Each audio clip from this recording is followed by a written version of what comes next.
هیا ما چند سالانه لهر ما کردستان تیرور کرنا کسانه کو گرینگیا خول نافجوات کردستان دا هبید دیتا تیرور کرن بیکو اف دست تک در بهت آشکرا کرن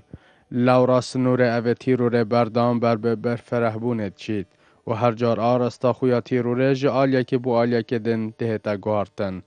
لشواسی شمی 22 او مهه کساتیه که نافدار باجر هفلره ما مستای آینی دکتر هوشیار اسماعیل لبردگه مالا خوش آلیه چند کسان یه ننیاسیار دهتا تیرور کرن و تیرور کرنایی بوی جه دلگرانیا سر جمتا خوچینن هرما کردستانه و روزانه دنگ نرازی بونه لسر تیرور کرنا دکتر هوشیار اسماعیل برستلت هید و جبو رسوا و شرمزار کرنا اوه کریارا تیروری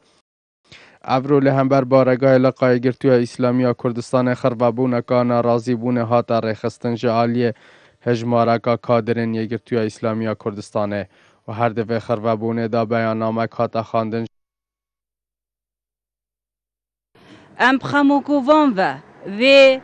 پرسنامه و ناراضی بونه و خربابونه انجام دین وک وفاداریک بو گیان پاک دکتر هشیاری او زنگک آگهدار کرنه بیت بوان کست پیلانا تیرور کرناوی انجام دای. دکتر هشیار مروفک پاک بو. زانایک پیشراو بو. بانک خوازک آماده بو.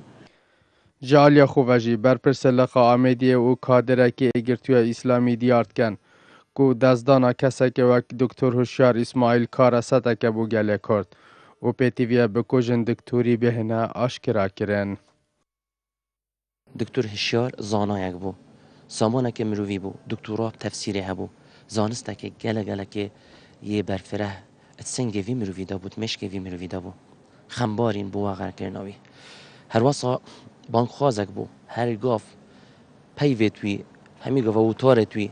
پالدانا هنده بو بگ و جیان کردستان بهت انجام دان کسان توسا گلک بدوینه بو خلکی ما نه که خلکی ما محتاجی پیام وسطیه محتاجی پیام معتدله به هنده یعنی ام وسط بینین که خلک گلک خسارت دزدانا کسی توسا نه دکتر هوشیار اسماعیل سال 1976 جدایک بویه و یک بو جدا مزرن ایگرتوی اسلامی کردستان لحولره و کادرک اری پیشکفتی ایگرتوی اسلامی بو و چندین سالان گوتارخون بو ایک جمزگفتن حولره و هر دم پیاما دکتوری پیاما پیک و جیانه و یا میان روا بویه. اسام عبدالرحمن کانال بادینان ساد آمیدیه